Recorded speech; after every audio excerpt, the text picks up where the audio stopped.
तर आज आपण मूग डाळीपासून अतिशय पौष्टिक, कुरकुरीत असा चाट बनवतोय. संध्याकाळच्या मोकळ्या वेळेमध्ये काहीतरी कुरकुरीत, चटपटीत खायचं मन झालं, तर ही रेसिपी तुम्ही नक्की ट्राय करा. आणि ही रेसिपी आपण अगदी घरातल्या साहित्यापासून बनवणार आहोत. अगदी साधी सरळ रेसिपी आहे. चला रेसिपीला सुरुवात करूया. तर इथे मी एक कप मुगाची डाळ घेतली. मूग डाळ मी स्वच्छ धुवून घेतली. त्यानंतर यामध्ये पाणी घालून 2 तासासाठीही भिजवून घेतले. आता यातलं मी पाणी काढून टाकते. त्यानंतर यामध्ये 5 ते 6 आल्याचे तुकडे घालूया. सोबत 2 हिरव्या मिरच्या घालूया. मिरचीचं प्रमाण तुम्ही कमी जास्त करू शकता. आता मिक्सरच्या भांड्यामध्ये ही डाळ काढून घेऊ आणि मिक्सरला ही डाळ वाटून घेऊया. अगदी बारीक अशी ही डाळ आपण वाटून घेऊ. तर डाळ वाटण्यासाठी मी 2 ते 3 चमचे पाण्याचा वापर केलाय. जास्त पाणी घेऊ नका, नाहीतर ही डाळ खूप पातळ होईल. डाळ जास्त पातळही वाटू नका किंवा जास्त घट्टही वाटू नका. मध्यम अशी डाळ वाटून घ्या. यामध्ये आपण आलं आणि मिरची घातली, त्यामुळे याला खूप छान चवसुद्धा येईल. त्यानंतर आता यामध्ये चवीनुसार मीठ घालूया. तर इथे मी चवीनुसार मीठ घातलं. मिक्स करून घेऊ. त्यानंतर इथे मी आप्पे पात्र गरम करत ठेवलंय. आप्पे पात्र गरम झालं की यामध्ये तेल घालून घेऊया. तर यामध्ये तेल घातल्यानंतर वाटलेली मूग डाळ घालू. 1 चमचाभर मूग डाळ घातली की ही मूग डाळ अशी पसरून घेऊ आणि वाटीचा आकार बनवूया. तर अशा प्रकारे आपल्याला मूग डाळीच्या वाट्या बनवून घ्यायच्या आहेत.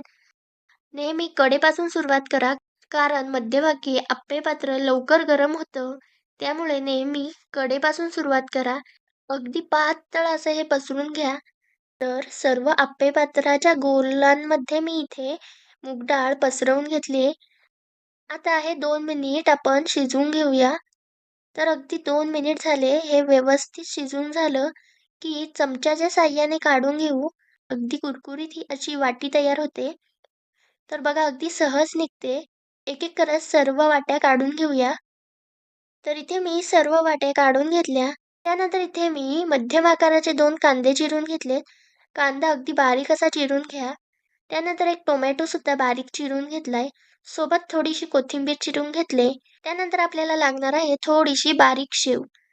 तर तुम्ही बघू शकता मूग डाळीपासून बनवलेली वाटी अगदी कुरकुरीत झाले. व्यवस्थित दोन्ही बाजूनी शिजलेलं सुद्धा आहे. आणि यामध्ये आपण आलं व मिरची टाकल्यामुळे याला चव सुद्धा खूप छान येईल. तर आता सर्व वाट्यांमध्ये बारीक चिरलेला कांदा घालूया. कांदा बारीकच चिरा, म्हणजे तो खाताना छान लागतो. कांदा घालून झाला की आता बारीक चिरलेला टोमॅटो घालूया. टोमॅटो घातल्यानंतर यावर बारीक चिरलेली कोथिंबीर घालू. कोथिंबीर घालून झाली की मग बारीक शेव घालूया. तर शेव सुद्धा घालून झाली. आता तुम्ही यामध्ये चिंचेची चटणी सुद्धा घालू शकता किंवा दही सुद्धा घालू शकता. चिंचेची चटणी किंवा दह्यामुळे तर याला खूपच छान चव येईल. अगदी कुरकुरीत मूग डाळीचा चाट झालेला आहे. तुम्ही नक्की बनवून बघा.